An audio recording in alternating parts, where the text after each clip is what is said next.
The crowd is still excited for these games, regardless of the technical difficulties. And up here in the bottom, no, in the top right, the red Terran from KT Rolster. This is TY. Formerly of Kespa's 8th team, playing against the player who just recently won an IEM. Very, very solid player. He is herO from CJ Entus. Everything about this match for CJ Entus relies upon him. He has to win. And that's the first step they need. Then they have to win the ace match to take the match. So a lot of pressure on his shoulders here. Yeah, I hope he got energized by that little huddle they had over here.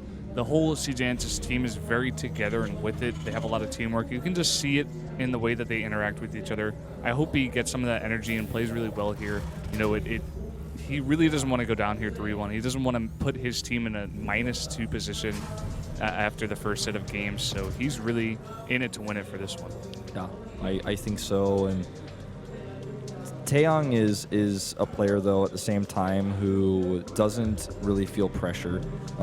First of all, because he's played StarCraft for such a long time competitively, since he was, looked like a baby when he was playing, when he was using the ID.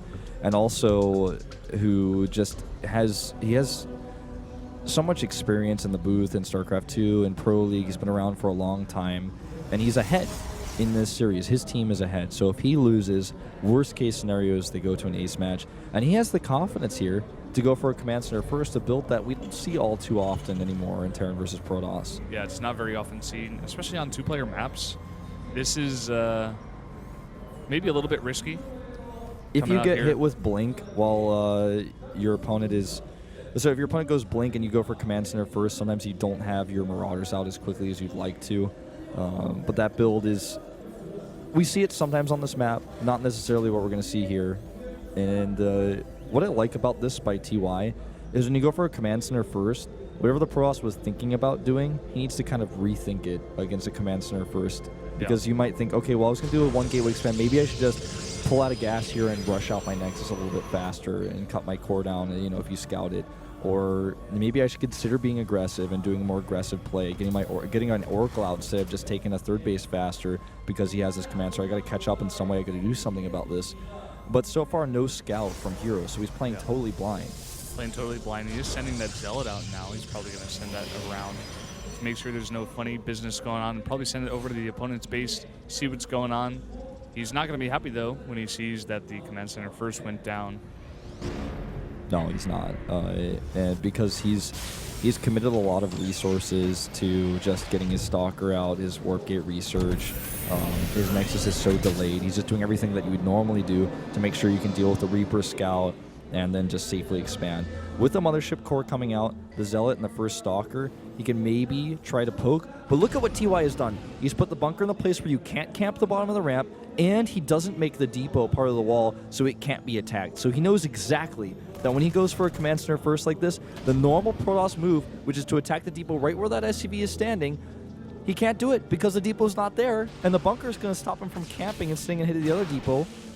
He can hit the barracks, but the barracks is not going to die. It has too many hit points. That's about as good as he can do. That's very well pointed out there. TY, he is very well prepared for this. He has this build down. He's like, okay, the Protoss could come in here and target my depot down if it is on the edge, but it's not on the edge. He has the bunker in a really nice place. He's waiting until he gets enough Marines to stop this. He's going to move that that barracks back. There's a Twilight Council on the production tab, Brendan. We could see that blink, that scary, scary blink that we saw, just yesterday, used by Rain against Dream. Uh-oh, losing a lot of hit points on that Stalker, though. Tries to tank with a Mothership Core. Stalker barely survives with 7 hit points. Things are looking pretty good for Taeyong here, and I'm just so... I'm so happy that he was able to just these little subtle things where he puts the bunker there and he protects his depot. I'm very, very pleased. Now, correct me if I'm wrong, but I think this was the same exact map that Rain played against Dream on. Yes, this is the correct map. The blink. And so this is a very good map to do the blink on. And herO knows this. He's going to try to go for this. He knows that the command center was early. And it's up to Taeyong now, TY, to respond to this, to know this is coming, to see it out. Maybe he throws down a scan and catches it. Or maybe he just has his pro gamer sense, getting into the look. Sojung, #1 TY fan here, getting a little bit stressed out, knowing the blink all-in is coming, but she can't do anything about it. But watch. But she can only watch. Dark Shrine added as well as the follow-up.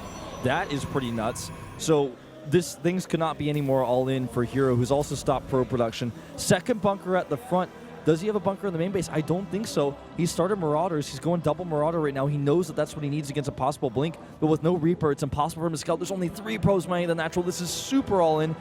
He could even try to add Archons in with the DTs instead if he wants to attack at the front once the Blink goes down. There's a third bunker, so he still has that same weak spot. The same weak spot that we saw Dream fall to. Now he knows what's coming. The Blink is about to happen. It's done. The Blink, will it happen right now? He's waiting. He just wants to see where the units are before he does. He knows there's too many. He doesn't want to blink directly. There he goes, over to the side so he can use those same time warps that we saw Rain use against Dream. He needs to start picking off those units. He's a bit too slow here. He's a bit slow here. He's picking off a bunch of these SCVs. Going to try to blink them back down, doing a lot of damage, doing some really nice micro heat. He just barely sees that last Stalker. Doesn't lose any Stalkers, but loses a bunch of health on his Stalkers.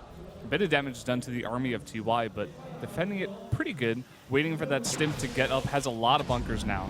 Don't forget, TY has a lot of Marauders because he knew he needed to rush those out. He also is about to have stims, something that Dream didn't have, or rather did have in the last fight, but wasn't able to use it because of those time warps. Now DTs are starting to come in. This is really going to test the multitasking of TY here. He's even got a sensor tower. This is crazy. Nobody ever builds this against a Blink Stalker all in. That's how much extra gas he has. And now he knows exactly where those Stalkers are going to be at any moment, so he knows where to position his units. A great choice here. He is going to want to be able to... Okay, there's that first turret. A little bit late. Look at TY, and all of his SCVs are right in position. He is totally 100% prepared for everything that herO has thrown at him right now. He has the stim out and a ton of Marauders, taking out a bunch of those Stalkers. No damage done to that bunker with that DT because of the repair. And herO in a bit of a bad spot here. Yeah, he's in a bit of a pickle. Poor control on the DT as well. He didn't actually have it targeting the SCVs down one at a time. So... TY didn't even have to scan because he knew, okay, I can just out-repair this, so what? I don't care. And he didn't have to scan, the turret went up. Had he run by and killed some of the SCVs, it might have affected the economy or forced more units to go down or move out of the bunker. So the transition here for herO is to try to get his forge upgrades out. He starts charge, he starts armor, and I think what we're going to see as a follow-up is +2 armor charge zealot Archons because he's adding 4 gateways here. You and I are both pros players. You know that when, I saw all those upgrades. I saw all those gateways going down. I'm like, all right, I know what this guy's going for. Yeah, when things go wrong with the timing like this, you know there's only one way out. Adding the Templar Archives as well for those gas-heavy Archons. And on that 2 base right now, TY's got to be feeling good right now. I mean, he defended that really, really nicely. He barely took any damage at all. Even building that sensor tower for extra readiness. That was awesome. That's one of those plays I really, really like to talk about when somebody does something that's new and unusual that you don't usually see. It was a rare circumstance because he had some extra gas, but he was able to get that up. But still, it makes such a big difference because we don't know, and it makes it all the harder to defend where the Stalkers are coming from. Now, he's moving down here to secure potentially a 3rd base, but he's also opened up another area for Charge Zealots to come in. He doesn't yet know that there's a next wave of all-ins coming, but he can reasonably assume. Oh, and he just barely gets that Dark Templar on the edge of that scan. No concussive cell just yet. Getting it right now, as well as the combat shields, and +1 is about to finish. Could go for a bit of aggression as he starts to get a bunch of these medevacs out. He is going for a drop right now.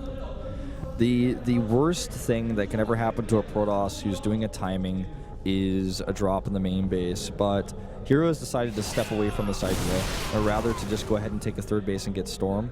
He has a lot of gateways powered up, so defending that 3rd base will be relatively easy.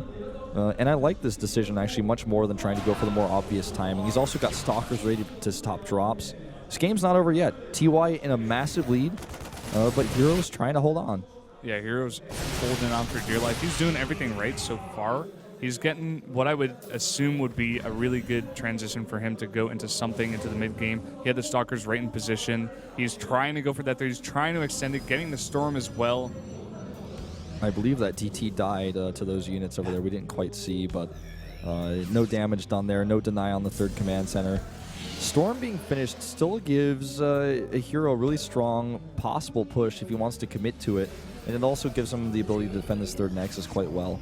And never, ever, ever, ever underestimate a Protoss with Storm. We've seen it already today, how devastating it can be, not only in this matchup, but in other matchups as well. So if TY botches one of his attacks or gets hit wrong with some of the storms, this game could turn around in a second. He's still massively ahead, though. 30 supply up and a great army, great tech with all the medevacs he has out, too.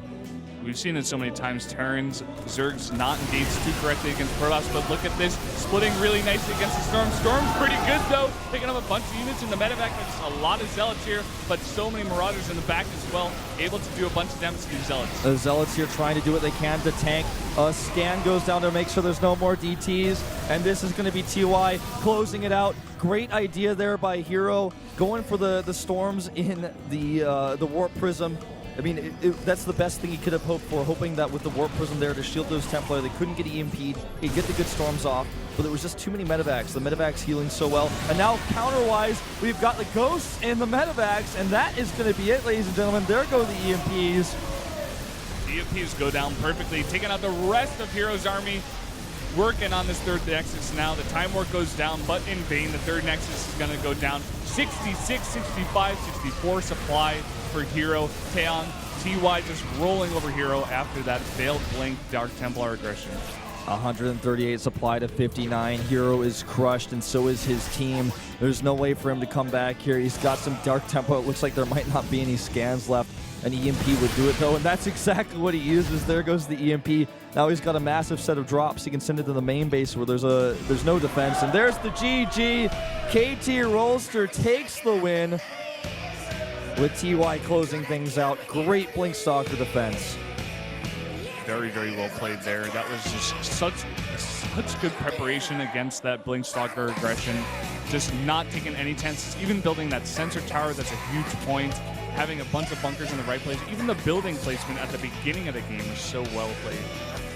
Even giving a little shh there at the end, telling everyone to be quiet who's complaining about Blink Stalker lines. He's like, listen, I've got it figured out. He did what Dream could not yesterday against Rain's push on the very same map. Circumstances were definitely different, but I was impressed with his defense, and the sensor tower really solidified it, because then there was no more way for him to get in. We had a little bit of sloppy control from herO as well during some of these fights. The storms could have been better. The Dark Templar could have targeted better on the SCVs. He also got caught with his Blink Stalkers and main base, lost way too many. But what are you going to do when your opponent's got a sensor tower like that? There's no way you're going to sneak in. Yeah, you're just not going to sneak in the other sensor tower. You see those red blips all over the map. You're like, okay, I know exactly where you're going to blink in. If you want to do it, you can, but I got stinned Marauders right in your face. And we see Coach Park here having a final huddle with his team. They did lose today, but they will be back again. And I was happy with the performance we saw from CJ today. Really great lineup of players. A lot of people were thinking they might take it, even though Flash is a starting player, and you've got great player stats, Zest playing, and then TY to close things out.